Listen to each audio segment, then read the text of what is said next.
ভাইরা আমার, বন্ধুরা আমার, আল্লাহর হাবিব সাল্লাল্লাহু আলাইহি ওয়াসাল্লাম তাকিয়ে তাকিয়ে দৃশ্যটা তিনি দেখতেছেন।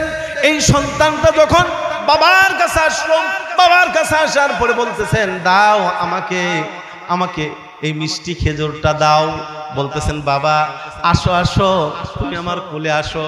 কোলের মধ্যে জড়ায় নিলেন, বুকের মধ্যে জড়ায়া ধরার পরে নিজের সন্তানদের দুইটা গালের মধ্যে দুইটা চুমু দিলেন, কপালের মধ্যে একটা চুমু দিলেন, আর বলতেছেন, বাবা তুমি হা করো, তোমার মুখের মধ্যে আমি খেজুরটা দিয়ে দেই। ভাইরা আমার, বন্ধুরা আমার, ওই সন্তানটা যখন হা করলো, মুখের মধ্যে মিষ্টি খেজুরটা দেওয়ার পরে এই মিষ্টি খেজুর চিবাইতে চিবাইতে বাবার গালের মধ্যে চুমাইতে চুমাইতে যখন বাবা আনন্দের সাথে নিজের সন্তানটাকে নিয়ে যাইতেছেন, আল্লাহর হাবিব দাঁড়িয়ে দাঁড়িয়ে দৃশ্যটা দেখতেছেন, আর মনে মনে ভাবতেছেন, নিশ্চয়ই আমারও বাবা এই জায়গার মধ্যে নিশ্চয়ই আসবেন। আল্লাহর হাবিব সাল্লাল্লাহু আলাইহি ওয়াসাল্লাম এই চিন্তা ভাবনা করার পরে দাঁড়িয়ে রইলেন। কিছুক্ষণ পরে আরেকজন গার্ডিয়ান আসলো, নিজের সন্তানকে ডাকতেছে, এই যে আব্দুর রহমান, আসো আসো আসো। ওই সন্তানটাও আসতে চায় না, পকেট থেকে বের করে দেখাইতেছেন, এই যে দেখো তোমার জন্য একটা চকলেট নিয়ে এসেছি। এই চকলেটের লোভে সন্তানটা বাবার কাছে আসলো। বাবার কাছে আসার পরে বাবা এই সন্তানটাকে কোলের মধ্যে তুলে নিলেন, বুকের মধ্যে জড়িয়ে ধরলেন। বুকের মধ্যে জড়িয়ে ধরার পরে দুই গালের মধ্যে দুইটা চুমু দিয়ে, কপালের মধ্যে একটা চুমু দিয়ে সন্তানটাকে মুখের মধ্যে এই চকলেটটা দেওয়ার পরে বাবা এবং সন্তানটা দুইজনে হাসতে হাসতে বাড়ির দিকে চলে যাচ্ছেন। আর আল্লাহর হাবিব সাল্লাল্লাহু আলাইহি ওয়াসাল্লাম দাঁড়িয়ে দাঁড়িয়ে দৃশ্যটা দেখতেছিলেন, আর মনে মনে ভাবতেছিলেন, এখনো পর্যন্ত আমার বাবা কেন আসলো না? আমার বাবা কখন আসবে? কখন আমি আমার বাবার কোলের মধ্যে উঠবো? বাবা কখন আমার গালের মধ্যে চুমু দেবে? বাবা আবার কখন কপালের মধ্যে চুমু দেবে? তারপরে আমি বাবার সাথে যাব। আজকে পণ প্রতিজ্ঞা করলাম, যতক্ষণ পর্যন্ত আমার বাবা না আসবে, ততক্ষণ না পর্যন্ত আমিও এই মাঠ থেকে যাব না। আমি আপনাদেরকে এমন একটা আয়াতে কারিমা আপনাদেরকে শুনিয়েছি, যেই আয়াতে কারিমাটা হচ্ছে সর্বপ্রথম যে আয়াতে কারিমা কুরআনুল কারীমের, এই আয়াতে কারিমা আপনাদেরকে আমি শুনাইছি। খুতবার মধ্যে আমি এমন একটা আয়াতে কারিমা আমি তিলাওয়াত করেছি, যে আয়াতে কারিমাটা আপনাদের কারো মাদ্রাসায় যাইতে হবে না, এমনিতেই আপনারা অটোমেটিকলি এই আয়াতে কারিমাটা পারেন। আচ্ছা, বিসমিল্লাহির রহমানির রহিম পারেন না এমন কেউ এই মজলিসের মধ্যে আছেন? হাত তুলেন তো দেখি। অর্থাৎ আমরা সবাই এই আয়াতে কারিমাটা কি পারি। ভাইরা আমার, বন্ধুরা আমার, পবিত্র কুরআনুল কারীমটা মহান আল্লাহ তাআলা শুরু করেছেন বিসমিল্লাহির রহমানির রহিম। এই আয়াতে কারিমাটা দিয়া ভাইরা আমার, বন্ধুরা আমার, আপনারা হয়তো ভাবতে পারেন কুরআনুল কারীমের সর্বপ্রথম অক্ষর হচ্ছে আলিফ। আর সর্বপ্রথম আরবি বর্ণের সর্বপ্রথম অক্ষর হচ্ছে আলিফ। আলিফ দিয়া আল্লাহ পাক পবিত্র কালামুল্লাহ শরীফ শুরু করলেন না, কিন্তু মহান আল্লাহ তাআলা বা দিয়া শুরু করলেন। এটার কারণটা কি? এটার নিশ্চয় একটা কারণ আছে না? কারণ আছে কিনা? ভাইরা আমার, বন্ধুরা আমার, আরবি বর্ণমালার মধ্যে আলিফটা হচ্ছে খাড়া। এই আলিফটা কোনো প্রকার বাঁকা নয়, আর বাটা হচ্ছে একেবারে বাঁকা। আজিজি, নম্রতা, ভদ্রতা এটার মধ্যে প্রকাশ পায়। এই জন্য মহান আল্লাহ তাআলা পবিত্র কালামুল্লাহ শরীফকে আলিফ দিয়ে শুরু করেন নাই, মহান আল্লাহ তাআলা শুরু করেছেন বা দিয়া। ভাইরা আমার, বন্ধুরা আমার, চিৎকার মেরে সকলেই একবার বলুন আল্লাহু আকবার। ভাইরা আমার, বন্ধুরা আমার, এই বিসমিল্লাহির রহমানির রহিমের বা অক্ষরটা আল্লাহ তাআলা বিনয় পছন্দ করেন, নম্রতা পছন্দ করেন, ভদ্রতা পছন্দ করেন। এই জন্য মহান আল্লাহ তাআলা এই বা অক্ষর দিয়া শুরু করলেন, আল্লাহ তাআলা আলিফ দিয়া শুরু করলেন না, বা দিয়া শুরু করেছেন। পবিত্র কালামুল্লাহ শরীফের সর্বপ্রথম আয়াতে কারিমা যেরকম ভাবে বিসমিল্লাহির রহমানির রহিম, সর্বশেষ যে আয়াতে কারিমাটা এটা হচ্ছে মিনাল জিন্নাতি ওয়ান নাস। এই মিনাল জিন্নাতি ওয়ান নাসের সর্বশেষ যে অক্ষরটা আছে এই অক্ষরটা হলো সিন। এই অক্ষরটার নাম সিন। প্রথম যে বা আর শেষের যে সিন, দুইটা অক্ষরকে একত্রিত করলে কি হয়? বাস, যথেষ্ট,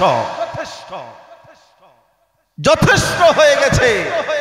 আল্লাহ পাক বোঝাইতে চাইলেন বান্দারে শুনো, আমি যে বিসমিল্লাহর বাদ থেকে শুরু করে মিনাল জিন্নাতি ওয়ান নাসের সিন পর্যন্ত আমি যা কিছু আমি আল্লাহ তাআলা বললাম, এই কোরআনের মধ্যে যা কিছু নাজিল করলাম, এটা একটা ব্যক্তির জন্য, সে হতে পারে রাষ্ট্রপ্রধান, সে হতে পারে ব্যবসায়ী, সে হতে পারে কৃষক, সে হতে পারে চাকরিজীবী, সমস্ত সেক্টরের মানুষের জন্য এই বাদ থেকে শুরু করে সিন পর্যন্ত আমি আল্লাহ তাআলা যা বর্ণনা করে দিয়েছি এটাই বান্দার জন্য যথেষ্ট, আর কোনো কিছুর প্রয়োজন নাই। সুবহানাল্লাহ। ভাইয়ের আমার, বন্ধুরা আমার, আল্লাহ পাক পবিত্র কালামুল্লাহ শরীফের মধ্যে বিসমিল্লাহির রহমানির রহিম থেকে শুরু করে মিনাল জিন্নাতি ওয়ান নাস পর্যন্ত 6666টা আয়াতে কারিমা নাজিল করেছেন। এই 6666টা আয়াতে কারিমার মধ্যে মহান আল্লাহ তাআলা একটা আয়াতে কারিমা বারবার ব্যবহার করেছেন। যে কয়টা সূরা আপনি পড়বেন, একটা সূরা ব্যতি রেখে আর সমস্ত সূরার শুরুতেই পাবেন বিসমিল্লাহির রহমানির রহিম। আর একটা আয়াত, একটা সূরার মধ্যে এই আয়াতে কারিমাটা নাই, সেই সূরাটার নাম হচ্ছে সূরাতুত তাওবা। তওবার শুরুতে আল্লাহ পাক কাফের বেঈমানদেরকে ধমক দিয়ে কথা বলেছেন। এই জন্য মহান আল্লাহ তাআলা কি করেন নাই? বিসমিল্লাহ বলে রহমতের আয়াত দিয়া শুরু করেন নাই। এই জন্য মহান আল্লাহ তাআলা আবার মনে মনে ভাববেন না, বুঝি বিসমিল্লাহির রহমানির রহিম বুঝি একটা সূরার মধ্যে যেহেতু বর্ণনা করা হয় নাই, সেই হেতু বুঝি এই বিসমিল্লাহটা একবার কম আছে। আল্লাহ পাক সূরা নামলের 30 নম্বর আয়াতে কারিমার মধ্যে আল্লাহ তাআলা বলেন, ওয়া ইন্নাহু মিন সুলাইমানা ওয়া ইন্নাহু বিসমিল্লাহির রহমানির রহিম। আল্লাহ তাআলা এই আয়াতে কারিমা দিয়ে কি করেছেন? কমপ্লিট করে দিয়েছেন। আল্লাহ তাআলা যে পবিত্র কালামুল্লাহ শরীফের মধ্যে 114টা সূরা নাজিল করেছেন, আল্লাহ তাআলা এই বিসমিল্লাহির রহমানির রহিমটাও 114 বারই কি করেছেন? আল্লাহ তাআলা এই আয়াতে কারিমাটা ব্যবহার করেছেন। সুবহানাল্লাহ বলেন, সুবহানাল্লাহ বলেন। ভাইরা আমার, বন্ধুরা আমার, আল্লাহ তাআলা পবিত্র কালামুল্লাহ শরীফের 114টা সূরার মধ্যে 114 বার বিসমিল্লাহির রহমানির রহিম বললেন। এতবার কোন আয়াত আল্লাহ তাআলা বলেন নাই যতবার এই বিসমিল্লাহির রহমানির রহিম বলেছেন। তাহলে আসুন, আপনাদের মাহফিল যেহেতু আজকের এই মাহফিলটা প্রথম মাহফিল, তাহলে বিসমিল্লাহর সাথে সম্পর্ক আসেনি? আছে কিনা? আছে কিনা? ভাইরা আমার, বন্ধুরা আমার, এই বিসমিল্লাহির রহমানির রহিমের মধ্যে আল্লাহ তাআলা 19টা অক্ষর ব্যবহার করেছেন। কয়টা বলুন না দেখি? 19টা অক্ষর ব্যবহার করেছেন। আল্লাহ তাআলা যে 19টা অক্ষর ব্যবহার করলেন, এই 19টা অক্ষর ব্যবহার করার কারণটা কি? আল্লাহ তাআলা ইচ্ছে করলে এই আয়াতে কারিমার মধ্যে 20টা অক্ষর দিতে পারতেন। আয়াতে কারিমার মধ্যে আল্লাহ তাআলা ইচ্ছে করলে আল্লাহ তাআলা 18টা অক্ষর ব্যবহার করতে পারতেন, কিন্তু না, আল্লাহ তাআলা কয়টা অক্ষর ব্যবহার করেছেন? 19টা অক্ষর ব্যবহার করেছেন। ভাইয়ের আমার, বন্ধুরা আমার, 19টা অক্ষর ব্যবহার করার কারণ আছে। আমাকে আপনাকে মহান আল্লাহ তাআলা ঈমানের মতো দৌলত দান করেছেন। বলুন না, কি দান করেছেন? ঈমানের মতো দৌলত দান করেছেন। ঈমানটা এমন দামি, ঈমানটা এমন দামি। আল্লাহ তাআলা যেই বডির মধ্যে আল্লাহ তাআলা সমস্ত অঙ্গ প্রত্যঙ্গ দান করেছেন, আর যদি এই অঙ্গ প্রত্যঙ্গের ভিতরে যদি বিসমিল্লাহির রহমানির রহিম, আল্লাহ তাআলা এই জন্য বুঝাইতেছেন, বান্দারে তুমি শুনো, তোমাকে যে ঈমান নামক মহামূল্যবান বস্তুটা তোমাকে দান করেছি, এই যে দেখুন, এই পানিটার নাম হচ্ছে মাম পানি। এই পানিটার নাম কি? মাম পানি। এই বোতলটার দাম হচ্ছে 30 টাকা। এই বোতলটার দাম হচ্ছে 30 টাকা। আর যদি এটার ভিতরে এই মাম পানিটা না থাকে, তাহলে কিন্তু এই বোতলটা কেউ 30 টাকা দিয়ে কিনবে না। কিনবে কিনা? কিনবে? এই বোতলটার মধ্যে যদি আপনি দুধ ঢুকান, তাহলে এই বোতলটার দাম হবে কমপক্ষে 60 থেকে 70 টাকা। আমাদের গাজীপুর বা ঢাকার দিকে এই এক বোতল দুধের দাম আছে 120 টাকা। বাইরে আমার, বন্ধুরা আমার, আপনারা গ্রাম অঞ্চলে হয়তো বা 60 টাকা বা তার চেয়ে কম বেশি হতে পারে।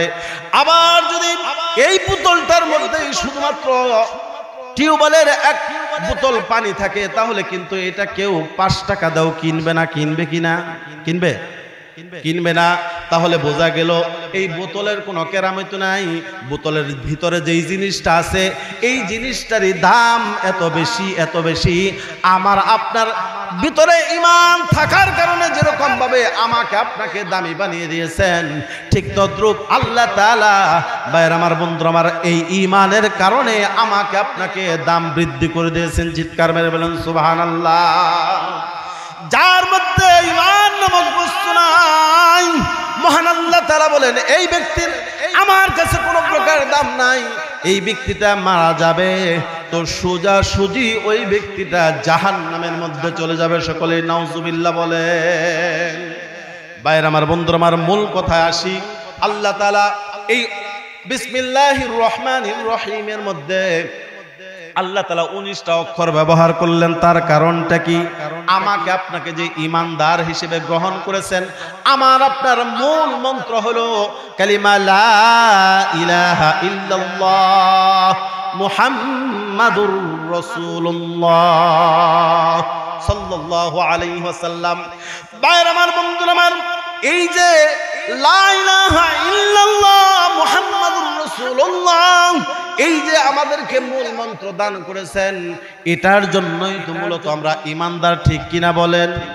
এটা মনে প্রাণে আমরা বিশ্বাস করেছি, জবান দ্বারা উচ্চারণ করেছি, মনে প্রাণে বিশ্বাস করেছি, আর এই কথার অনুপাতে আমরা কি করি?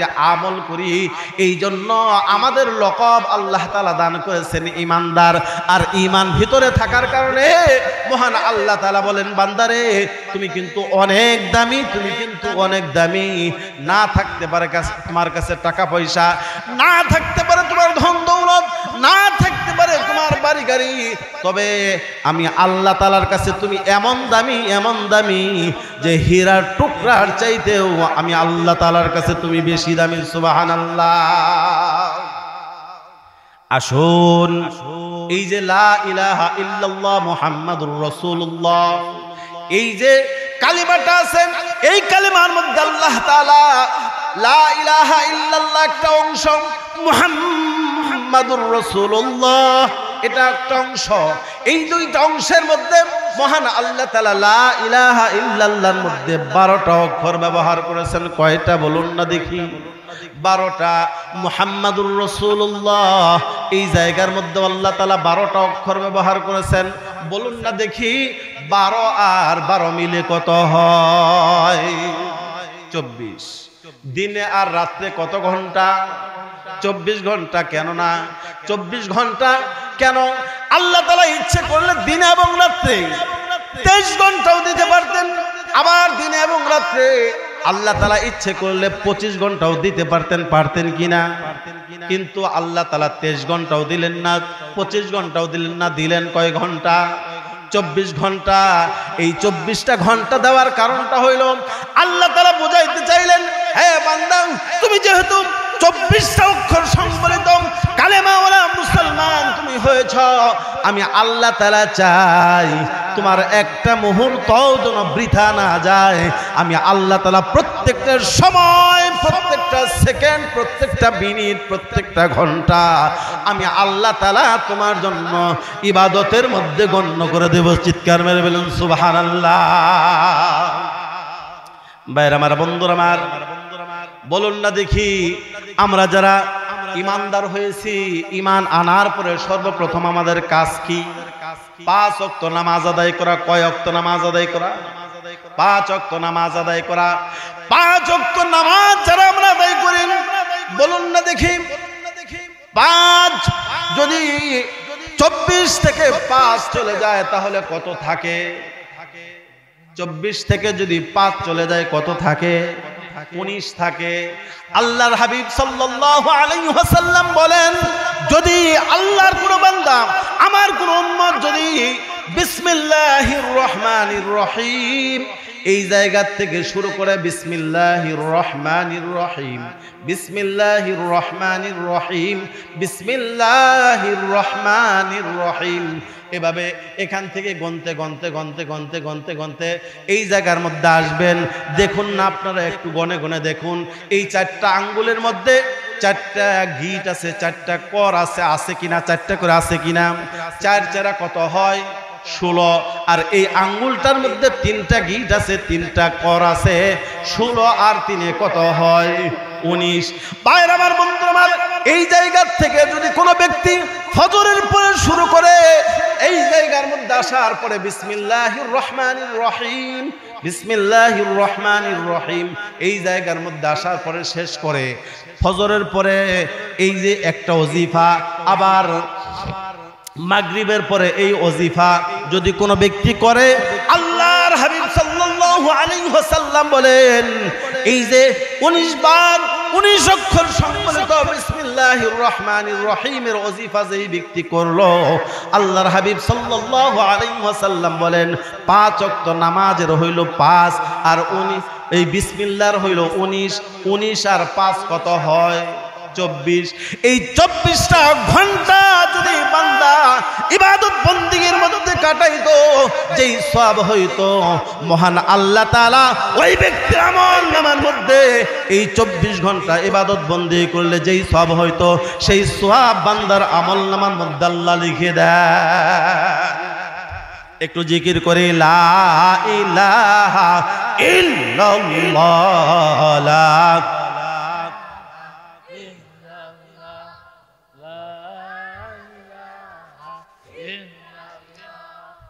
লা ইলাহা লা ইলাহা ইল্লাল্লাহ, লা ইলাহা লা ইলাহা লা ইলাহা ইল্লাল্লাহ, লা ইলাহা লা ইলাহা লা ইলাহা লা ইলাহা ইল্লাল্লাহ, লা ইলাহা। ইসলামের দাওয়াত দিয়েছেন বিদায় তিনি কি করলেন? উনি বলতেছেন, হযরত জি দীর্ঘদিন যাবত পর্যন্ত আমি একটা রোগ ব্যাধিতে আক্রান্ত হয়ে রোগ ব্যাধিতে ভুগতেছি। এই রোগ থেকে মুক্ত হওয়ার জন্য আমি বিভিন্ন ডাক্তারের কাছে গিয়েছি, বিভিন্ন ডাক্তারের কাছে শরণাপন্ন আমি হয়েছি। ডাক্তার কবিরাজ কোনো কিছুই বাদ রাখি নাই, কিন্তু আমার এই রোগটা অদ্যাবধি পর্যন্ত কোনো ডাক্তার বা কবিরাজে আমাকে ভালো করতে পারে নাই। আসলে কি ডাক্তার রোগ ভালো করতে পারে? কবিরাজ রোগ ভালো করতে পারে? ভালো করার মালিক কে? আল্লাহ। ভাইরা আমার, বন্ধুরা আমার, রোগটা হচ্ছে মাথা ব্যথা। এই রোগ ব্যাধি থেকে মুক্ত হওয়ার জন্য অনেক কিছু আমি করেছি, কিন্তু আমি মুক্ত হতে পারি নাই। সেই হেতু ভাইয়ের আমার, বন্ধুরা আমার, উনি একটা রিটার্ন একটা পত্র লিখলেন যে আমার যদি এই রোগটা ভালো হয় তাহলে আমি নিশ্চয় আপনাকে ওয়াদা দিলাম আমি কালেমা গ্রহণ করে আমি মুসলমান হয়ে যাব। খুব ভালো কথা। হযরত ওমর ফারুক রাদিয়াল্লাহু তাআলা আনহু যখন এই পত্রটা পড়লেন, এই পত্রটা পড়ার পরে হযরত ওমর ফারুক রাদিয়াল্লাহু তাআলা আনহু একটা টুপি হাদিয়া দিলেন। কি হাদিয়া দিলেন? টুপি হাদিয়া দিলেন। এই যে আপনার মাথায় আছে, আমার মাথায় আছে, এই টুপি হাদিয়া দিলেন। হাদিয়া দিয়া পাঠায় দিলেন, দূত মারফত পাঠায় দিলেন, আরব দেশ থেকে পাঠিয়ে দিলেন, যাও রোমের সম্রাট কাইসারের কাছে এই টুপিটা নিয়ে যাও। টুপিটা গ্রহণ করবে। টুপিটা গ্রহণ করার পরে উনি যদি সত্যিই তার কথায় অটল থাকে তাহলে আমি ওয়াদা দিচ্ছি নিশ্চয় মহান আল্লাহ তাআলা এই টুপিটা ব্যবহার করার কারণে মহান আল্লাহ তাআলা রোম সম্রাট কাইসারের রূপ বেদিকে ভালো করে দেবেন। চিৎকার মেরে বলুন সুবহানাল্লাহ। কতটুকু কনফিডেন্স নিয়ে কথাটা বলছেন যে নিশ্চয়ই এই টুপিটা যদি উনি কালেমা গ্রহণ করে, কালেমা গ্রহণ করার পরে টুপিটা পরিধান করে, আমি ওয়াদা দিচ্ছি আল্লাহর উপরে তাওয়াক্কুল করে বলি যে নিশ্চয় মহান আল্লাহ তাআলা তার রোগ বিধিটা ভালো করে দিবেন। সুবহানাল্লাহ, সুবহানাল্লাহ। ভাইরা আমার, বন্ধুরা আমার, যখন এই টুপিটা নিয়ে ওই দূত যখন কি করলেন, রোম সম্রাটের কাছে গেলেন। রোম সম্রাট ওই সময় মন্ত্রী পরিষদের সদস্যবৃন্দদেরকে নিয়ে তিনি সংসদের মধ্যে অধিবেশন চালাইতেছিলেন। অধিবেশন চলাকালীন যখন রোম সম্রাটের কাছে খবর গেল যে হযরত ওমর ইবনে খাত্তাব রাদিয়াল্লাহু তাআলা আনহু আপনার জন্য একটা হাদিয়া পাঠিয়েছেন, দূত মারফত সেই হাদিয়াটা আসছে। উনি এই হাদিয়াটা গ্রহণ করার জন্য, হাদিয়াটাকে গ্রহণ করার জন্য মন্ত্রী পরিষদের সমস্ত সদস্যবৃন্দদেরকে নিয়ে সামনের দিকে অগ্রসর হইলেন। দূতকে কি করলেন? সংবর্ধনা জানাইলেন, ওয়েলকাম, মোস্ট ওয়েলকাম, আহলান সাহলান জানাইলেন। জানানোর পরে অত্যন্ত ভক্তি শ্রদ্ধা ভরে কি করলেন? এই টুপিটা তিনি গ্রহণ করলেন।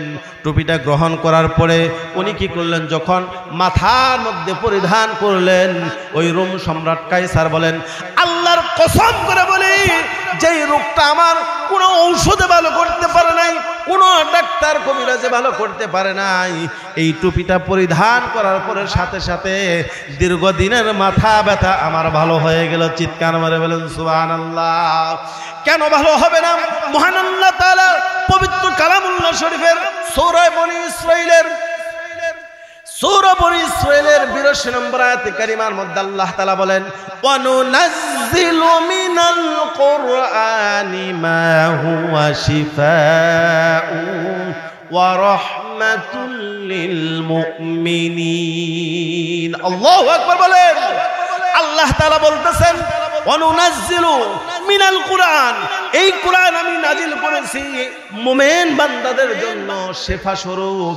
এই মুমিন বান্দাদের জন্য শেফা, এটা রোগের মহৌষধ স্বরূপ আমি কি করেছি? কোরআনুল কারীমটা নাজিল করেছি। ভাইরা আমার, বন্ধুরা আমার, এই রোম সম্রাট কাইসার কি করলেন? যখন দেখলেন তার দীর্ঘদিনের মাথা ব্যথা ভালো হয়ে গেছে, তিনি কালেমা পরে মুসলমান হয়ে গেলেন। মুসলমান হয়ে যাওয়ার পরে উনি কি করেন? এই টুপিটা পরেই তখন তিনি কি করেন? রাজ দরবারের সমস্ত কাজকর্ম সমাধা করেন। ভাইরা আমার, বন্ধুরা আমার, রাত্রিবেলায় ওনার মনের মধ্যে কৌতূহল জাগলো, দেখি এই টুপিটা খুলে ফেললে দেখি আমার মাথা ব্যথা শুরু হয়নি। পরীক্ষামূলকভাবে যখন খুললো, খোলার পরে টেবিলের উপরে যখন রাখলো, দেখে যে আবার চিনচিন চিনচিন করে যেন মাথা ব্যথা শুরু হয়ে গেছে। আবার টুপিটা পরলে আবার মাথা ব্যথা ভালো হয়ে গেছে। ভাইয়ের আমার, বন্ধুরা আমার, এরকম ম্যাজিক দেখে তারপরে তার মনের মধ্যে বড়ই কৌতূহল জাগলো। দীর্ঘদিন পর্যন্ত আমরা যেরকম ভাবে একটা টুপি ব্যবহার করতে করতে করতে করতে আস্তে আস্তে টুপিটা ছিঁড়ে যায়, ঠিক তদ্রূপ ওই রোম সম্রাট কাইসারের টুপিটাও আস্তে আস্তে ছিঁড়ে যাচ্ছিল। ভাইয়ের আমার, বন্ধুরা আমার, যখন ছিঁড়ে যাচ্ছিল মনের মধ্যে চিন্তা ভাবনা করলাম, আমার মধ্যে আমার তো আর কোনো প্রকার চাকর বাকরের কমতি নাই, আমার তো দাসীবাদীর কোনো কমতি নাই।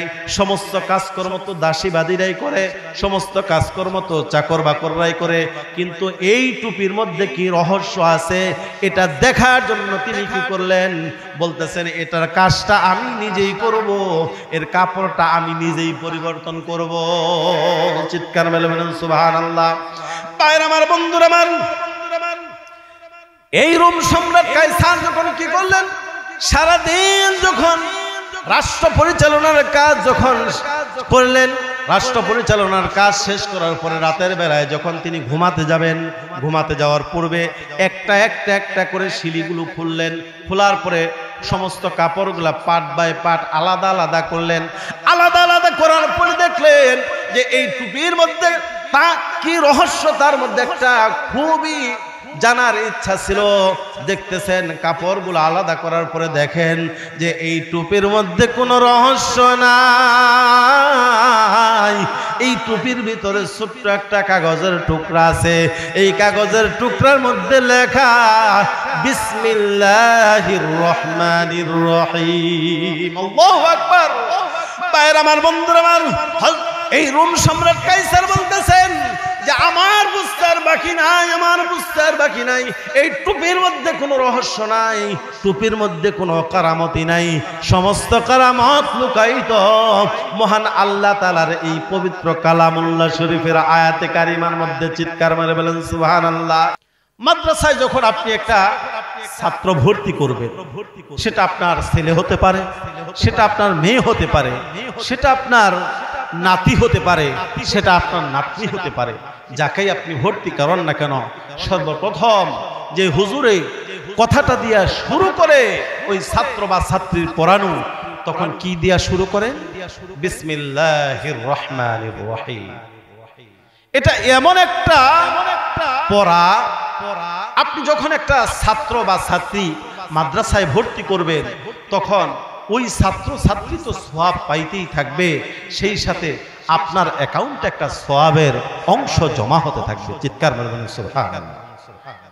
যখন আপনি দুনিয়া থেকে বিদায় হয়ে যাবেন, আমি যখন দুনিয়া থেকে বিদায় হয়ে যাব, এই ছাত্র ছাত্রীরা যতদিন পর্যন্ত এই কালামুল্লাহ পড়ালেখা করবে, এই কালামুল্লাহর উপরে যতদিন পর্যন্ত আমল করবে, ততদিন পর্যন্ত আমার আপনার আমল নামার মধ্যে যেমন বিকাশে টাকা পাঠাইলে কেউ দেখে না, শুধুমাত্র জমা হইতে থাকে, ঠিক তদ্রূপ আপনার আমার আমল নামার মধ্যে এরকম ভাবে অ্যাকাউন্টে আমল জমা হইতে থাকবে। সুবহানাল্লাহ। ভাইরা আমার, আপনি আমি যেরকম ভাবে একটা ছোট্ট একটা ছাত্র বা ছোট্ট একটা ছাত্রীকে আঙ্গুলে ধরে ধরে তারপরে মাদ্রাসায় নিয়ে আসি, আমার আপনার প্রিয় নবী সাল্লাল্লাহু আলাইহি ওয়াসাল্লাম তিনার যখন লেখাপড়ার বয়স ছিল, তো আল্লাহ তাআলার ইচ্ছা ছিল দুনিয়ার কোন স্কুল, মাদ্রাসা, ভার্সিটি, কোন বিশ্ববিদ্যালয়ে আমার আপনার প্রিয় নবী সাল্লাল্লাহু আলাইহি ওয়াসাল্লামকে বিদ্যা শিক্ষা দেবেন না। কেননা আল্লাহ তাআলা এমন বিদ্যায় থেকে বিদ্বান বানাবেন।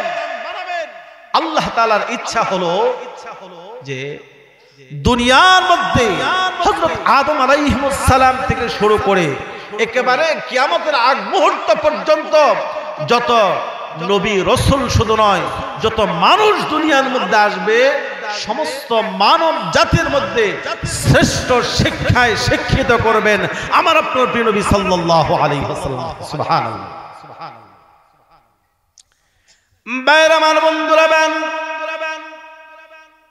আমার আপনার প্রিয় নবী সাল্লাল্লাহু আলাইহি ওয়াসাল্লাম যখন তার বয়সটা ছিল, আমি আপনি যেরকম ভাবে 5-6 বছর হইলে, 5-6 বছর হইলে বা 4-5 বছর হইলে আমরা একটা সন্তানকে কি করি? মাদ্রাসায় নিয়ে যাই, স্কুলে নিয়ে যাই। আমার আপনার প্রিয় নবী সাল্লাল্লাহু আলাইহি ওয়াসাল্লামকে কোন স্কুল মাদ্রাসায় নিয়ে যাওয়া হয় নাই। আমার আপনার প্রিয় নবী সাল্লাল্লাহু আলাইহি ওয়াসাল্লামের বাবা দুনিয়া থেকে বিদায় নিয়েছেন মাতৃগর্ভে যখন মাত্র 6 মাস। তখনই আমার আপনার প্রিয় নবী সাল্লাল্লাহু আলাইহি ওয়াসাল্লামের বাবা দুনিয়া থেকে বিদায় নিয়েছেন। আল্লাহর হাবিব সাল্লাল্লাহু আলাইহি ওয়াসাল্লাম দুনিয়াতে আসলেন। আসার পরে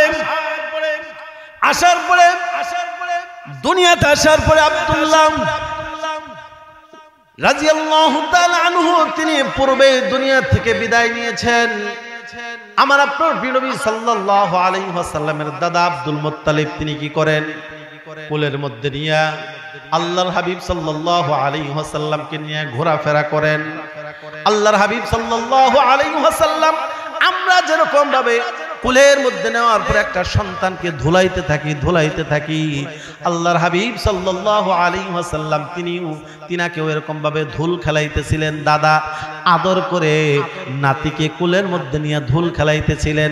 ভাইরা আমার, বন্ধুরা আমার প্রিয় নবী সাল্লাল্লাহু আলাইহি ওয়াসাল্লামের মা আমেনা তিনি মনে মনে কাঁদতেছিলেন যে আমার সন্তানটাকে খেলনা কিনে দেওয়ার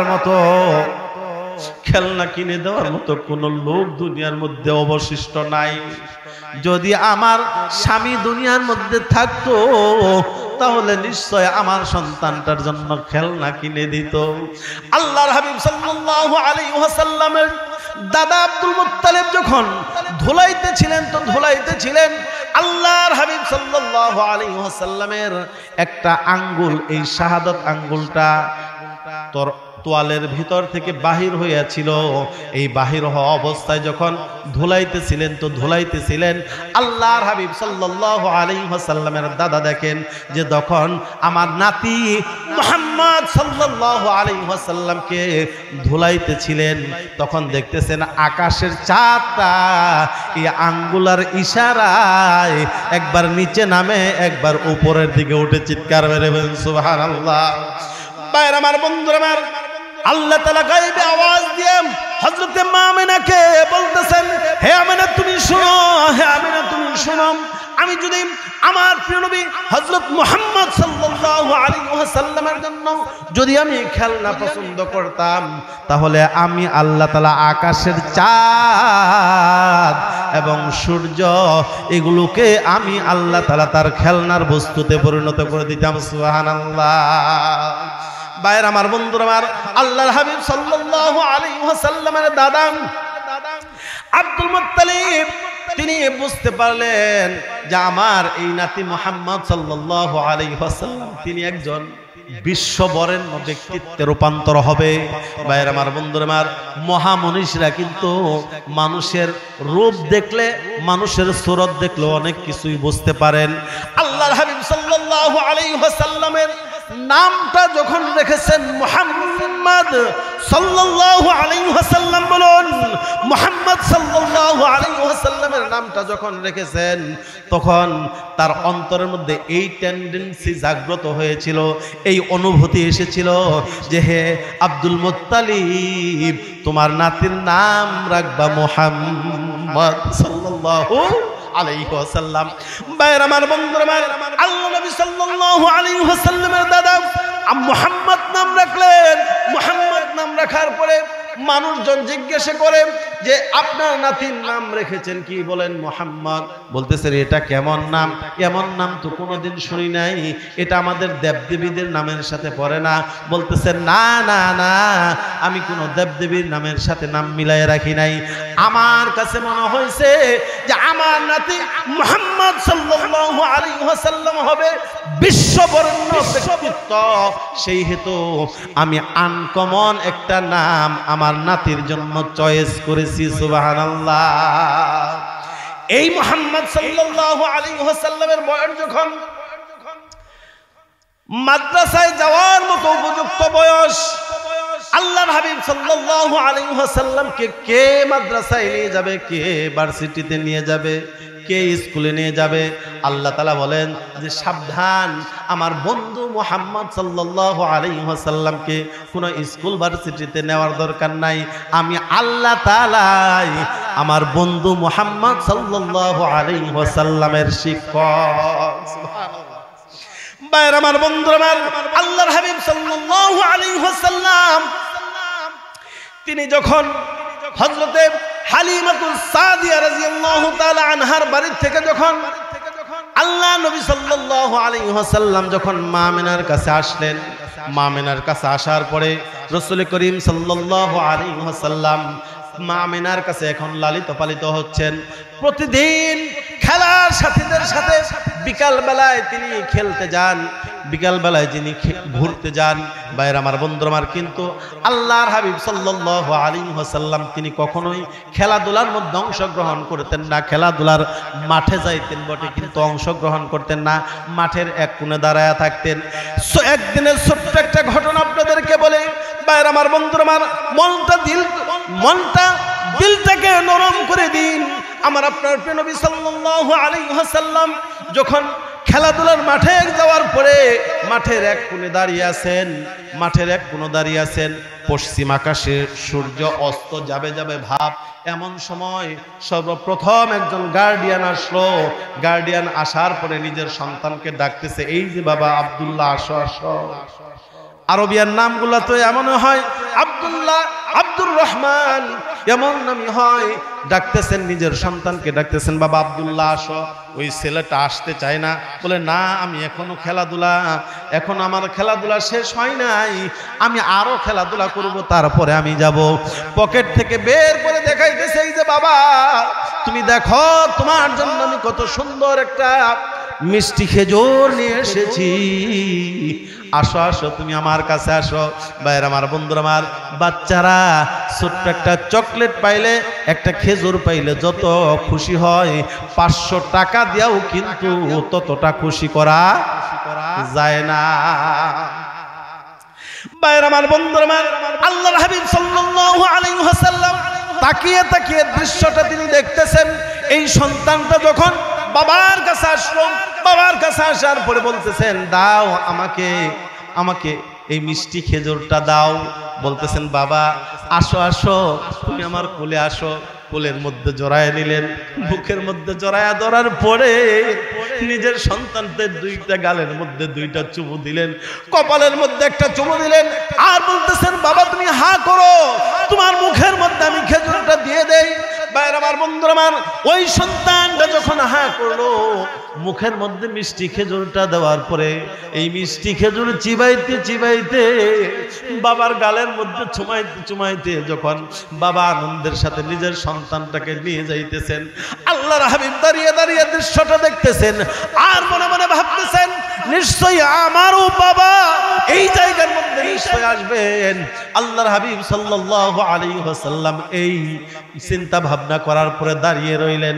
কিছুক্ষণ পরে আরেকজন গার্ডিয়ান আসলো, নিজের সন্তানকে ডাকতেছে, এই যে আব্দুর রহমান আসো আসো আসো। ওই সন্তানটাও আসতে চায় না, পকেট থেকে বের করে দেখাইতেছেন, এই যে দেখো তোমার জন্য একটা চকলেট নিয়ে এসেছি। এই চকলেটের লোভে সন্তানটা বাবার কাছে আসলো। বাবার কাছে আসার পরে বাবা এই সন্তানটাকে কোলের মধ্যে তুলে নিলেন, বুকের মধ্যে জড়িয়ে ধরলেন।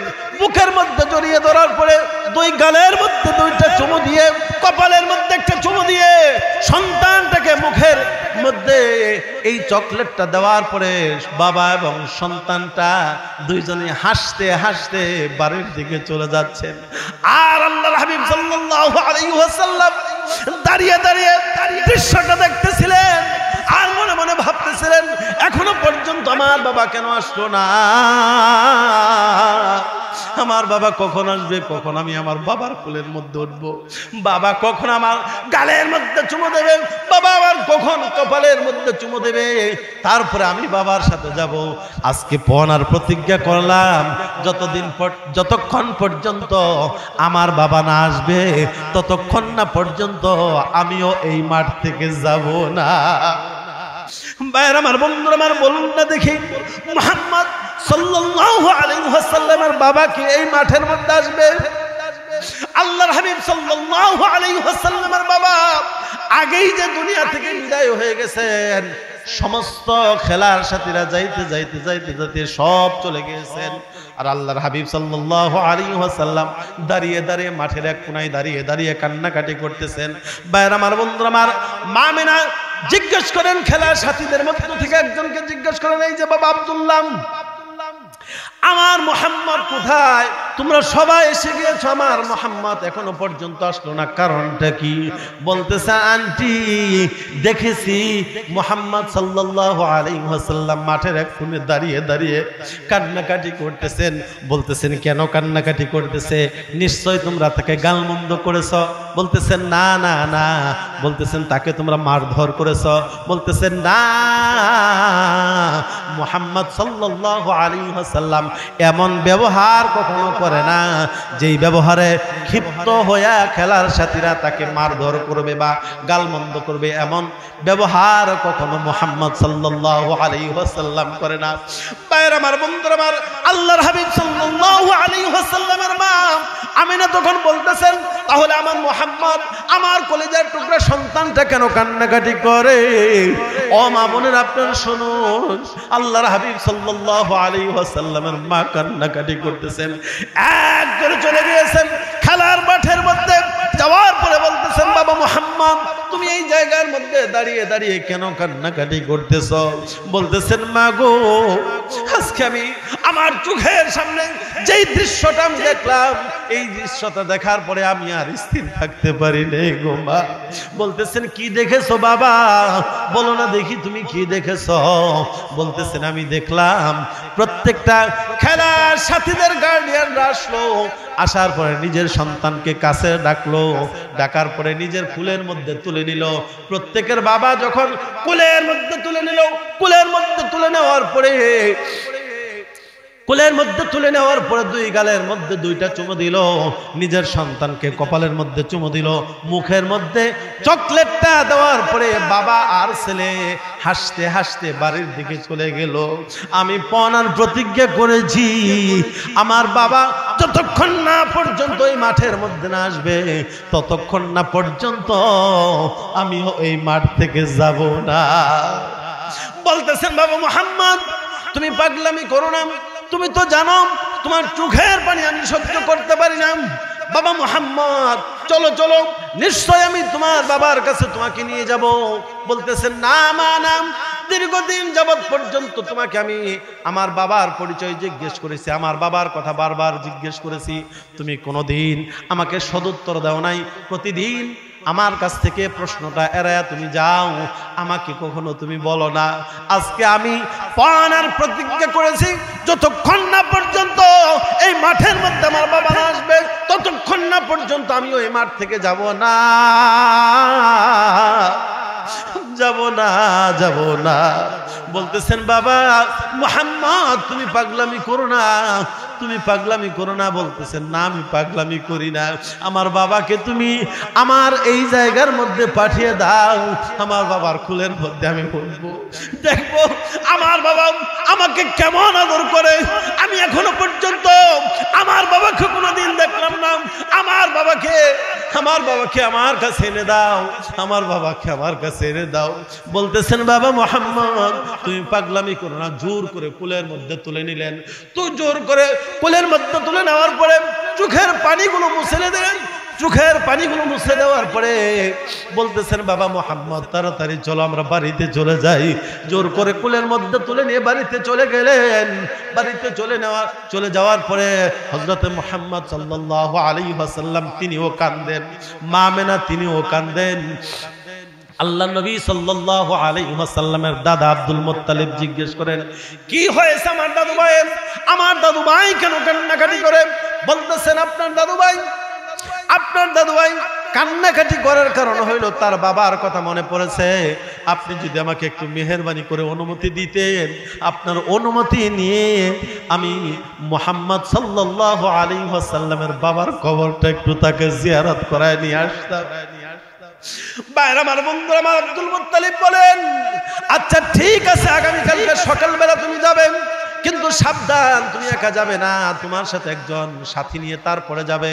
উম্মে আয়মান নামক দাসী নিয়ে হযরতে মা আমেনা মুহাম্মদ সাল্লাল্লাহু আলাইহি ওয়াসাল্লামকে নিয়ে চলে গেলেন যেই জায়গাটা বর্তমানে মদিনা, এই জায়গাটার পূর্বে নাম ছিল ইয়াসরিব। এই ইয়াসরিব চলে গেলেন। ইয়াসরিব চলে যাওয়ার পরে দীর্ঘ 1 মাস পর্যন্ত ওই জায়গার মধ্যে অবস্থান করলেন, বিভিন্ন আত্মীয় স্বজনের বাড়িতে বেড়াইলেন। বেড়ানোর পরে 1 মাস পরে যখন বাড়ির দিকে রওনা করবেন, রওনা করার সময় আল্লাহর হাবিব সাল্লাল্লাহু আলাইহি ওয়াসাল্লামকে নিয়ে গেলেন তার বাবার কবরের পাশে। কবরের পাশে নিয়ে যাওয়ার পরে দেখাইতেছেন, এই যে দেখো বাবা, উঁচু যে স্থানটা আছে, ওই মাথায় একটা পাথর, এই মাথায় একটা পাথর, এই জায়গার মধ্যেই তোমার বাবা ঘুমিয়ে আছে। তোমার মনের মধ্যে যত জ্বালা যন্ত্রণা আছে, তোমার বাবাকে ডেকে ডেকে সমস্ত জ্বালা যন্ত্রণাগুলো মিটিয়ে নাও। বাইরে আমার বন্ধুরা, আমার আল্লাহর হাবিব সাল্লাল্লাহু জিবরাইল, দুনিয়ার মধ্যে যদি কোন মানুষের স্রোত ধরে যাওয়াটা আমার জন্য শোভা পাইতো, আমার বিধানে যদি থাকতো, তাহলে নিশ্চয় আমি আব্দুল্লাহর স্রোত ধরে এই মুহূর্তে আমি আমার বন্ধুর কাছে উপস্থিত হয়ে যাইতাম। বাইরে আমার বন্ধু, আমার আল্লাহর হাবিব সাল্লাল্লাহু আলাইহি ওয়াসাল্লাম তিনি কান্নাকাটি করতেছেন, তো কান্নাকাটি করতেছেন। মা আমেনা দূর থেকে দাঁড়িয়ে বলেন, আয় আল্লাহ,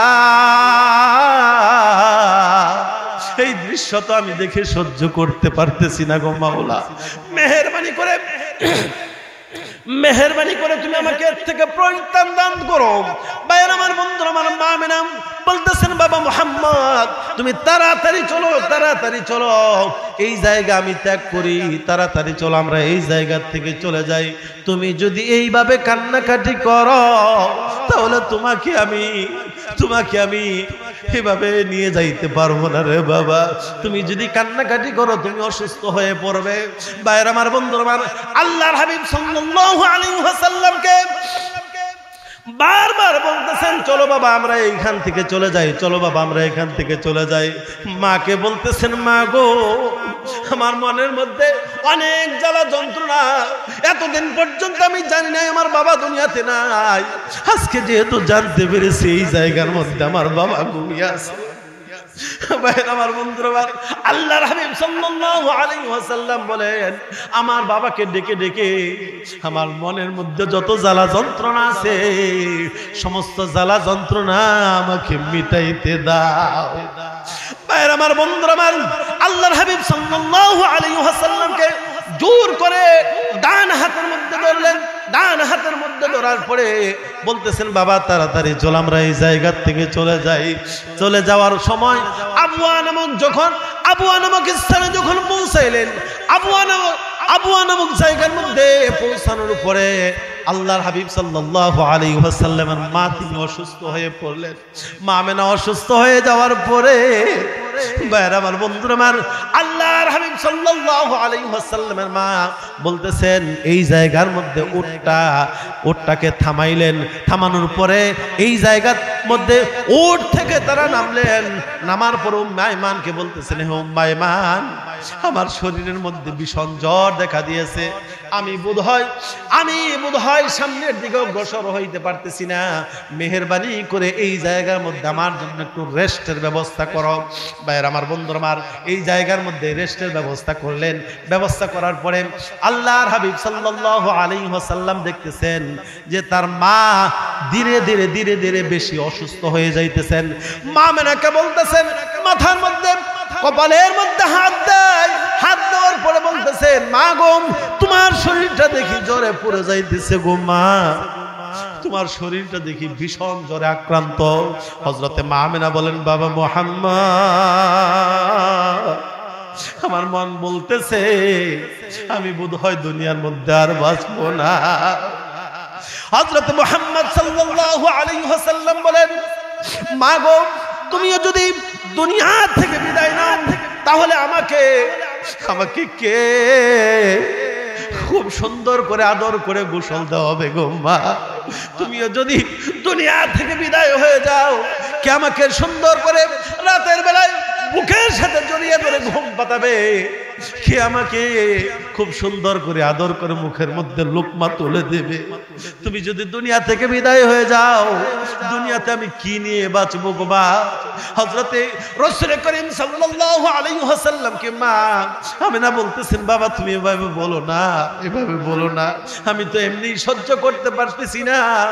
আমার মনের মধ্যে বড় আশা ছিল তুমি বড় হবে, তুমি আমাকে যখন মা বলে ডাক দাও, মা বলে যখন ডাক দাও আমার কলিজাটা শীতল হয়ে যায় রে বাবা। আল্লাহর হাবিব সাল্লাল্লাহু আলাইহি ওয়াসাল্লামকে এবার হযরতে মা আমিনা ডাকতেছেন আর বলতেছেন, আইরে বাবা, আইরে বাবা আমার কাছে আয়, আইরে বাবা, আইরে বাবা আমার কাছে আয়, জন্মের মতো তুরে আমি দেখা যাই, জন্মের মতো তুরে আমি দেখা যাই, আইরে বাবা, আইরে বাবা আমার বুকে আয়, জন্মের মতো তুরে আমি দেখা যায়। বাইরে আমার বন্ধুর আমার আল্লাহর হাবিব সাল্লাল্লাহু আলাইহি ওয়াসাল্লামকে টান দিয়ে বুকের মধ্যে জড়িয়ে ধরলেন। বুকের মধ্যে জড়িয়ে ধরার পরে আল্লাহর হাবিব সাল্লাল্লাহু আলাইহি ওয়াসাল্লামের মা এবার বলতেছেন, বাবা মুহাম্মদ আমার মনের আশা মনের লোভ পূরণ হইল না। উম্মে আইমানকে বলে, হে উম্মে আইমান, আমার এই আমানতটা মেহেরবানি করে আমার শ্বশুর আব্দুল মুত্তালিবের কাছে তুমি পৌঁছায়া দিবে। আমি বোধ হয় আর দুনিয়ার মধ্যে বাঁচবো না, আমি দুনিয়া থেকে বিদায় নেব। আমার এই আমানতটা তোমার কাছে রেখে গেলাম, এই আমানতটা পৌঁছে দেবে আমার শ্বশুর আব্দুল মুত্তালিবের হাতে। আল্লাহর হাবিব সাল্লাল্লাহু আলাইহি ওয়াসাল্লামের মা দুনিয়া থেকে বিদায় নিলেন। দুনিয়া থেকে বিদায় নেওয়ার পরে এই জায়গার মধ্যে আল্লাহর হাবিব সাল্লাল্লাহু আলাইহি ওয়াসাল্লামের মাকে দাফন কাফন করা হলো। দাফন কাফন করার পরে এবার আল্লাহর হাবিব সাল্লাল্লাহু আলাইহি ওয়াসাল্লাম যার যার হয়ে কান্নাকাটি করতেছেন আর আল্লাহকে বলতেছেন, আল্লাহ আমার এখন মাও নাই, আমার এখন বাবাও নাই, দুনিয়ার মধ্যে আমি এমন একটি হইলাম, আমাকে একটু সান্ত্বনা দিবে সেই মানুষটা পর্যন্ত দুনিয়ার মধ্যে রইল না। আল্লাহ পাক সান্ত্বনা দিয়া বলতেছেন, ফাআম্মাল ইয়াতীমা ফালা তাকহার, হে নবী আপনি কান্নাকাটি করবেন না, আপনি ধৈর্য ধারণ করুন, আপনার জন্য আমি একের পর এক আমি গার্ডিয়ানের ব্যবস্থা করেছি। আপনার বাবা দুনিয়া থেকে বিদায় হয়ে গেছে, আপনার মার কাছে আপনি লালিত পালিত হয়েছেন, আপনার মা দুনিয়া থেকে বিদায় হয়ে গেছে, এবার আপনি আপনার দাদার কাছে লালিত পালিত হবেন। আপনার দাদা দুনিয়া থেকে বিদায় হয়ে যাবে, আমি আল্লাহ তাআলা আপনাকে অভিভাবকহীন বানাবো না, আমি আপনার চাচা আবু তালেবের কাছে আপনাকে আমি লালিত পালিত করব। ভাইরা আমার, বন্ধুরা আমার, আল্লাহর হাবিব সাল্লাল্লাহু আলাইহি ওয়াসাল্লামকে উম্মে আইমান যখন নিয়ে গেলেন মক্কাতে নিয়ে যাওয়ার পরে আব্দুল মুত্তালিবের হাতে পৌঁছায় দিলেন।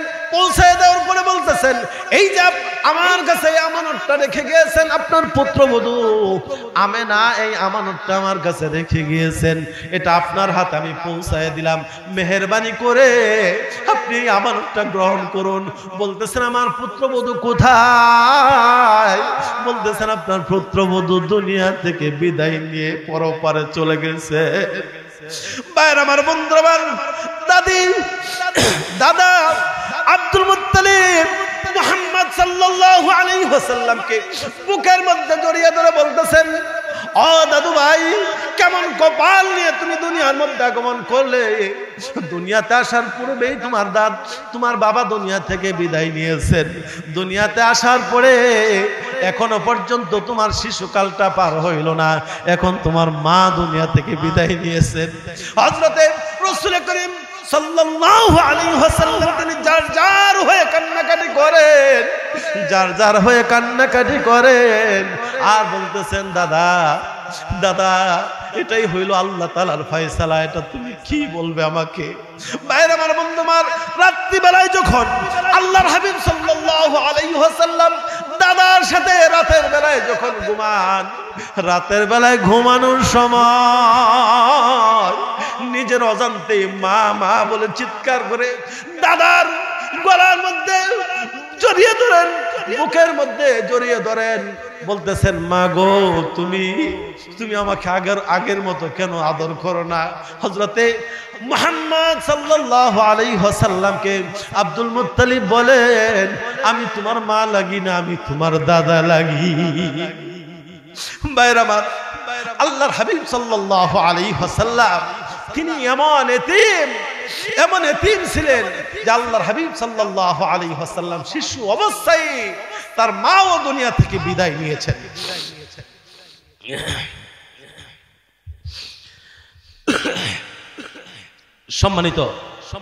সম্মানিত উপস্থিতি, আমি দুইটা পয়েন্টে কথা বলেছি। একটা পয়েন্ট হলো আজকের এই মাহফিলটা যেহেতু আপনাদের এই মাহফিলটা মাদ্রাসার সর্বপ্রথম মাহফিল, প্রথম সম্পর্কে আমি একটু আলোচনা করেছি এবং আপনাদেরকে সাথে নিয়ে আমিও যেন একটা আমল করতে পারি, যে আমলটার কথা আমি বলেছি বিসমিল্লাহির রহমানির রহিম। এটা আমরা সবাই যেহেতু পারি সেই হেতু এটা আমরা প্রত্যেক দিন ফজরের পরে 19 বার এবং মাগরিবের পরে 19 বার এটা আমরা ওজিফা করব ইনশাআল্লাহ। যদি ছোট্ট একটা আমল নিয়ে যদি আমরা এখান থেকে বাড়ি যাইতে পারি তাহলে এই মাহফিল সার্থক, আপনাদের টাকা পয়সা খরচ করাটা সার্থক, আপনাদের এই মাহফিল সুন্দর করে সাজানোটা সার্থক, আপনাদের পরিশ্রম সার্থক। আর যদি কিছুই না নিয়ে বাড়িতে যাই, আগে যেমন ছিলাম তেমনই থাকি, তাহলে তো আর নতুন কিছু এখান থেকে পাইলাম না। এখান থেকে আমরা পণ আর প্রতিজ্ঞা করি যে এই মাহফিল থেকে অন্য কোনো আমল যদি নাও নিয়ে যাইতে পারি, বিসমিল্লাহির রহমানির রহিম নতুন করে মুখস্থ করতে হবে। এমন কেউ আছেন কি? সবাই তো আমরা পারি, তাই না? তাহলে আমরা এই আমলটা করব। আর দ্বিতীয়ত আমি যেই মা বাবার খেদমতের উপরে অল্প কিছু কথা বললাম, এর থেকে প্রতীয়মান হয় মা বাবা এটা আল্লাহ প্রদত্ত এক বিশেষ নিয়ামত। মায়ের খেদমত আমরা করব, বাবার খেদমত আমরা করব। আল্লাহ তাআলা আমাদের মা বাবার খেদমত করার তৌফিক দান করুন, সকলে বলি আমিন। আমাদের মা বাবা যাদের দুনিয়া থেকে বিদায় হয়ে গেছেন তাদের জন্য আমরা এই মাহফিল থেকে প্রাণ ভরে তাদের জন্য দোয়া করব, যেন আল্লাহ তাআলা আমাদের মা আমাদের বাবা যারা কবরের বাসিন্দা হয়ে গেছেন তাদেরকে যেন জান্নাতের মেহমান হিসেবে কবুল করেন, সকলে বলি আমিন। দোয়ার আগে আরেকটা ছোট্ট নেক আমল আমরা করতে চাই, ছোট্ট একটা নেক আমল করতে চাই। সেটা হলো এই মাহফিলটা আপনারা সুন্দর করে সাজাইছেন, এখানে কিছু খরচ হয়েছে না? এখানে আলেম ওলামারা আসছে, তাদের একটা সম্মাননার ব্যবস্থা করতে হয়েছে। এখানে আপনারা প্যান্ডেল সাজাইছেন, এটার জন্য কিছু খরচ হয়েছে। মাইকের ব্যবস্থা করেছেন, খরচ হয়েছে। প্রজেক্টরের ব্যবস্থা করেছেন, খরচ হয়েছে। লাইটিং করেছেন, খরচ হয়েছে। পোস্টারিং করেছেন, খরচ হয়েছে। প্রচার প্রসার করেছেন, খরচ হয়েছে। হয় নাই? শেষে তো আপনাদের জন্য একটু তবারকের ব্যবস্থাও আছে। তো আমি আপনাদের মায়ের কথা স্মরণ করার পরে, বাবার কথা স্মরণ করার পরে আপনাদের কাছে উদারত আহ্বান জানাচ্ছি, 5 জন ব্যক্তি আমি চাই, নগদ 1000 করে টাকা 5 জন ব্যক্তি আমি চাই। এই জায়গার মধ্যে আমি জানি আপনাদের এই কালিহাতির তেজপুর, গান্দিনা বা রতনগঞ্জ বা আশেপাশের যে এলাকাগুলো আছে প্রচুর পরিমাণে আপনাদের এখান থেকে প্রবাসী লোক আছে না? তো আপনাদের জন্য 1000, 2000, 5000 টাকা কিন্তু ব্যাপার না, ব্যাপার কঠিন ব্যাপার আপনাদের জন্য। এই এখন কথা কই যে হুজুর এতক্ষণ ওয়াজ করলেন, এতক্ষণ তো ভালোই আছিল, এখন কি লাগে টেহারা চাইলেন? টেহা না চাইতেন এডিতে ভালো আছে। মাত্র 1000 করে 5 জন ব্যক্তি আমি চাই। আমি সেই সুদূর গাজীপুর থেকে এসেছি, আপনাদের এলাকা সম্পর্কে আমার ধারণা অনেক ভালো। আমি আপনাদের এই তেজপুর সর্বপ্রথম আমি 2014 সালে এসেছি। আমি তখন ওয়াজের জগতে একেবারে নতুন ছিলাম। তদুপরি আপনাদের মসজিদের আপনাদের মাদ্রাসার যে মুহতামিম সাহেব সুহেল সাহেব, হাফেজ সুহেল সাহেব, উনি আমাকে দাওয়াত করেছিলেন। আমি ওনার আহ্বানে এসেছিলাম সেই 2014 সালে, আজকে থেকে 11 বছর আগের কথা। এখন তো আল্লাহ তাআলা প্রধান বক্তার যোগ্যতা দিয়েছেন, বিদায় আপনারা প্রধান বক্তা বানায় আমাকে আনছেন। ওইখানে আমি বিশেষ বক্তা হিসেবে আসছিলাম। তো সেই হেতু আমাকে লজ্জিত করবেন না, আপনারাও লজ্জা পাবেন না। আমি 1000 করে মাত্র 5 জন লোক চাইছি, মেহেরবানি করে। টাকা পয়সা এগুলো কিচ্ছু না। আজকে যদি আমার 2টা চক্ষু বন্ধ হয়ে যায়, আপনার যদি 2টা চক্ষু বন্ধ হয়ে যায়, সমস্ত কিছু রেখে আমাদেরকে খালি হাতে দুনিয়া থেকে বিদায় হতে হবে। ঠিক কিনা বলেন? বাইরে আমার 1000 করে মাত্র 5 জন লোক।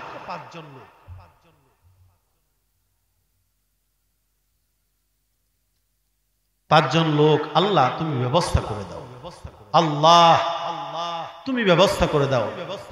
তোমার জালালিয়াতের কসম, হে আল্লাহ তুমি আমাকে লজ্জিত করো না, এবং আমার সামনে যারা আছেন তাদের কাউকে লজ্জা দিও না।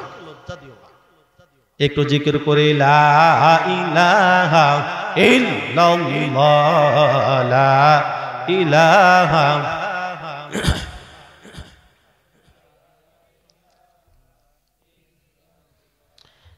লা ইলাহা লা ইলাহা ইল্লাল্লাহ, লা ইলাহা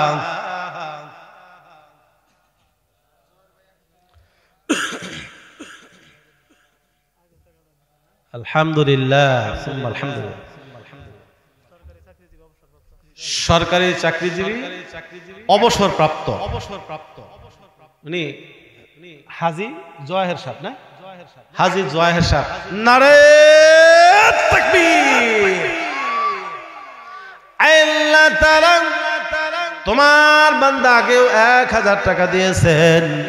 আমি মুসাফির মানুষ, আমি আবার বলার পরে আবার 1000 টাকা তোমার বান্দা হাজী জওয়াহের সাহেব দিয়েছেন। আল্লাহ তাআলা তোমার বান্দার দানকে তুমি কবুল করো, মেহেরবানি করে যেই নিয়তে দান করেছেন সেই নিয়তকে তুমি হাসিল করে দিও। আমরা সকলে বলি আমিন, আমিন, আমিন আল্লাহ, আমিন। দানকারীর পিতা মাতার হয়ে যায় জামিন। সভাপতি সাহেব আলহামদুলিল্লাহ আগে দিয়েছেন 2000 টাকা, এখন আবার নতুন করে তিনি আবার 1000 টাকা দিবেন। আলহামদুলিল্লাহ বলেন। আল্লাহ তাআলা মাবুদ মওলাম আজকের সম্মানিত সভাপতি সাহেব সদর আলহাজ মোহাম্মদ সাদেক আলী ভুইয়া, বিশিষ্ট সমাজসেবক তেজপুর, তিনি 1000 টাকা করলেন দান। আগেও 2000 টাকা দান করেছেন, আবার 1000 টাকা দান করলেন তোমার নবীর ঘর মাদ্রাসার জন্য। গো মাওলা মেহেরবানি করে এই দানকে তুমি কবুল করো, যে নিয়তে দান করেছেন সেই নিয়তকে তুমি হাসিল করে দিও। আমরা সকলেই বলি আমিন। ভাই আর কেউ নাই, আর মাত্র 3 জন লোক হইলেই, 3 জন লোক হইলেই আমি আর আপনাদেরকে বলবো না। মেহেরবানি করে আপনাদের মধ্য থেকে 3 জন লোক আমি চাই, যেই 3 জন লোক অত্যন্তই ভাগ্যবান লোক। আপনারা কে কে আছেন? আপনারা মেহেরবানি করে আপনারা একটু মেহেরবানি করে বলুন। 1000 টাকা এটা তেমন আহামরি কিছু না। বর্তমানে কিন্তু যদি আপনি 2 জন মানুষকে যদি দাওয়াত খাওয়াইতে যান, তাহলেও দেখা গেছে 1-1500 টাকা খরচ হয়ে যায়, হয় কিনা? আপনার বাবার জন্য 500, মায়ের জন্য 500, বাবার জন্য 500, মায়ের জন্য 500, 500 করে 1000 টাকা, এটা আহামরি কিছু না। ভাইয়ের আমার, বন্ধুরা আমার, ওই যে আমার আরেক ভাই, যুবক ভাই জুলহাস উদ্দিন ব্যাপারী সাহেব, নারে তাকবীর। আল্লাহ তাআলা তোমার বান্দা যুবক মানুষ জুলহাস উদ্দিন ভাই, জুলহাস উদ্দিন ব্যাপারী সাহেব 1000 টাকা তোমার নবীর ঘর মাদ্রাসার জন্য করলো দান, আল্লাহ তাআলা বাড়ায়া দিও তার মান। রব্বুল আলামিন তার রুজি রোজগারের মধ্যে তুমি বরকত নসিব করে দিও। তার বংশধর থেকে যারা অন্ধকার দুঃখের কবরে শুয়ে আছে গো মাওলা, মেহেরবানি করিয়া তাদেরকে তুমি জান্নাতের মেহমান হিসেবে কবুল করে নিও। আমরা সকলে বলি আমিন। আর দুইজন ব্যক্তি চাই, আর দুইজন ব্যক্তি চাই, যেই দুইজন ব্যক্তি আল্লাহর নবীর ঘর মাদ্রাসার জন্য 1000 করে 2000 টাকা করবেন দান। আল্লাহ তাআলা তোমার বান্দাদের মধ্য থেকে, এই ভরপুর মজলিসের মধ্য থেকে মাত্র তোমার আর দুইজন বান্দাকে তুমি বের করে দাও। একটু জিকির করে লা ইলাহা লা ইলাহা ইল্লাল্লাহ লা ইলাহা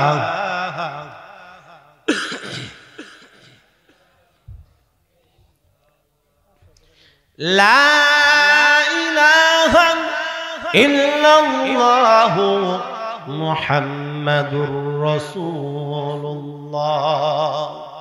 বুঝতে পারছি তেজপুরবাসী, আপনাদের জন্য 1000 টাকা করে অনেক জুলুম। আপনাদের কাছে 1000 টাকার নোট নাই, বুঝতে পারছি। থাকলেও ব্যাংকে জমা করে রেখে দিচ্ছেন, ওটা আর বের করবেন না, ঠিক না? আচ্ছা, 500 করে মাত্র 5 জন লোক চাই। 500 করে 500 টাকা করে 500 টাকা করে মাত্র 5 জন লোক আমি চাই। ভাইয়ের আমার, বন্ধুরা আমার, ছোট্ট একটা ঘটনা আপনাদেরকে শোনাই। আল্লামা হাসান বসরি রহমাতুল্লাহ আলাইহি, উনি জগৎ বিখ্যাত একজন আলেম ছিলেন, জগৎ বিখ্যাত একজন বুজুর্গ ছিলেন। এই হাসান বসরি রহমাতুল্লাহ আলাইহি তিনার যুগের এক মহিলা, তার কন্যা সন্তান দুনিয়া থেকে বিদায় হয়ে গেছেন। হঠাৎ করে কন্যা সন্তান তার দুনিয়া থেকে বিদায় হয়ে গেছেন। এই কন্যা সন্তানটাই শুধুমাত্র একমাত্র সন্তান ছিলেন। এই সন্তানটা যখন বিয়ের উপযুক্ত হয়েছে, এখনো পর্যন্ত বিয়ে শাদী হয় নাই, এই কন্যা সন্তানটা যখন দুনিয়া থেকে বিদায় হয়ে গেছেন, মা কেমন পাগল পারা হয়ে গেছেন। মা সব সময় শুধুমাত্র এই কন্যা সন্তানের জন্য কান্নাকাটি করেন, তো কান্নাকাটি করেন। স্থানীয় একজন ইমাম সাহেব বলেন, আপনি এইভাবে কবরের কাছে না কান্নাকাটি করে মেহেরবানি করে আপনি কি করুন, আপনি নামাজ কালাম পড়ে তার জন্য দোয়া করেন। ভাইরা আমার, বন্ধুরা আমার, উনি নামাজ কালাম পড়তে শুরু করলেন, নিজের সন্তানের জন্য দোয়া করতে শুরু করলেন। হঠাৎ মনের মধ্যে কৌতূহল জাগলো, আমার সন্তানটা কবরের মধ্যে কি অবস্থা আছে, এটা যদি আমি একটু জানতে পারতাম তাহলে কতই না ভালো হতো। ভাইরা আমার, বন্ধুরা আমার, ওই মহিলাটা কি করলো, একজন ইমাম সাহেবের কাছে গেল। যাওয়ার পরে বলতেছেন, ইমাম সাহেব হুজুর, মেহেরবানি করে আপনি আমাকে একটা আমল শিখায় দিন, যে আমলটা শিখায় দিলে ওই আমলটা করলে যেন আমার কন্যা সন্তানের অবস্থা কবরের মধ্যে কি অবস্থায় আছে জানতে পারি। বলতেছেন, না, আমি নিশ্চিত কোন এমন আমল আমি জানি না যে আমলটা করলে আপনার কন্যা সন্তানের খবর আপনি জানতে পারবেন, এমন কোন নিশ্চিত আমল আমার জানা নাই। ভাইরা আমার, বন্ধুরা আমার, বলতেছেন আপনি অন্যদিকে দৌড়াদৌড়ি না করে আপনি হাসান বসরির কাছে চলে যান। হাসান বসরি রহমাতুল্লাহ আলাইহির কাছে গেলেন। যাওয়ার পরে বলতেছেন, আল্লাহর ওলি, আপনি আমাকে একটা আমল শিখিয়ে দিন, যে আমলটা করলে আমি আমার কন্যা সন্তানটা কবরের মধ্যে কি অবস্থায় আছে এই অবস্থাটা আমি জানতে পারবো। ভাইরা আমার, বন্ধুরা আমার, বলতেছেন নিশ্চিত এমন কোন আমল নাই, তবে ছোট্ট একটা আমল আপনাকে দিতে পারি। এই আমলটা করলে হয়তোবা 7 দিনের মধ্যে হয়তোবা আপনি দেখতে পারবেন আপনার সন্তানটা কবরের মধ্যে কি অবস্থায় আছে। 7 দিনে না হইলে 14 দিন, 14 দিনে না হইলে 21 দিন, 21 দিনে না হইলে 40 দিনে অবশ্যই আপনি জানতে পারবেন। ভাইরা আমার, বন্ধুরা আমার, বলতেছেন এশার নামাজ 5 ওয়াক্ত নামাজ আপনি পড়েননি? বলতেছেন হ্যাঁ, আমি নামাজ পড়ি। বলতেছেন এশার নামাজ শেষ করার পরে যখন আপনি ঘুমায় যাবেন, ঘুমায় যাওয়ার পূর্ব মুহূর্তে খুব সুন্দর করে ওযু করবেন। ওযু করার পরে আপনি কি করবেন, 2 রাকাত নামাজ আদায় করবেন। 2 রাকাত নামাজের মধ্যে প্রথম রাকাতে সূরা ফাতিহার পরে সূরা আলাম আর আলাম নাশরাহ লাকা সাদরাক, এই সূরা ইনশিরাহটা একবার আপনি পড়বেন, আর সূরা ইখলাস আপনি 3 বার পড়বেন। তারপরে দ্বিতীয় রাকাতে সূরা ফাতিহা পরে শুধুমাত্র সূরা ইখলাসটা 3 বার পড়বেন। এভাবে 2 রাকাত আবার 2 রাকাত ওইভাবেই পড়বেন। এরকম 4 রাকাত নামাজ আদায় করার পরে আপনি কি করবেন? আপনি ইস্তিগফার পড়া, দরুদ শরীফ পড়া আস্তে আস্তে আস্তে আস্তে আপনি ঘুমায় যাবেন। ঘুমায় যাওয়ার পরে হয়তোবা আল্লাহ তাআলা যদি আপনার আমলটা পছন্দ করেন, আল্লাহ তাআলা আপনাকে স্বপ্নে যোগে দেখায় দিবেন কি অবস্থায় আপনার মেয়েটা, কন্যা সন্তানটা কবরের মধ্যে আছে। ভাইরা আমার, বন্ধুরা আমার, এই আমলটা শিকার বড় অত্যন্ত আগ্রহের সাথে কি করলেন, উনি চলে আসলেন। চলে আসার পরে ইশার নামাজের পরে ওই নির্দিষ্ট আমলটা করে তিনি শুয়ে পড়লেন। শোয়ার পরে ঘুমের মধ্যে স্বপ্নে দেখেন যে তার কন্যা সন্তানটা কবরের মধ্যে ধাউ ধাউ করে আগুন জ্বলতেছে, আর হাউমাউ করে সন্তানটা কান্নাকাটি করতেছে। এতদিন পর্যন্ত দেখতে পারে নাই, এটাই একটা অবস্থা ছিল। কিন্তু যখন দেখছে যে নিজের সন্তানটা ধাউ ধাউ করে আগুনের মধ্যে জ্বলতেছে আর হাউমাউ করে কান্নাকাটি করতেছে, তখন আবার ফজরের পরে দৌড়ায় গেছেন সেই হাসান বসরি রহমতুল্লাহ আলাইহির কাছে যে হুজুর, আমার সন্তানের অবস্থা এতদিন পর্যন্ত দেখি নাই, এতে আমার তেমন কোনো অসুবিধা ছিল না, কিন্তু আজকে যখন আমি দেখলাম আমার সন্তানটা ধাউ ধাউ করে আগুন জ্বলতেছে আর হাউমাউ করে কান্নাকাটি করতেছে, আর আমাকে বলতেছে, মা গো, দুনিয়াতে তুমি আমাকে এত ভালোবাসতে, আজকে আমি ধাউ ধাউ করে জ্বলন্ত আগুনের মধ্যে জ্বলতেছি, আমাকে একটু এখান থেকে রক্ষা করো না গো মা। কিন্তু আমি তো ওইখান থেকে তাকে রক্ষা করতে পারতেছি না। বলতেছেন, নিশ্চিত এমন কোন আমল আমার জানা নাই যে আমলটা করলে তোমার কন্যা সন্তানটা জাহান্নামের আগুন থেকে মুক্তি পাইতে পারে। তবে ছোট্ট একটা আমল তোমাকে আমি বলে দেই, তোমার সামর্থ্য অনুপাতে আল্লাহ রাস্তায় যদি তুমি দান করো, সেটা মসজিদ হইতে পারে, সেটা মাদ্রাসা হইতে পারে, সেটা গরিব এতিম সন্তানকে দান করতে পারো, যদি তুমি এতিম মিসকিনকে দান করতে পারো, যদি তুমি ফকির মিসকিনকে দান করতে পারো, নিজের সামর্থ্য যা কুলায় তুমি দান করো। হয়তোবা আল্লাহ তাআলা তোমার এই আমলটা যদি পছন্দ করেন, তাহলে হয়তোবা আল্লাহ তাআলা তোমাকে তোমার কন্যা সন্তানটাকে মাফ করতে পারেন।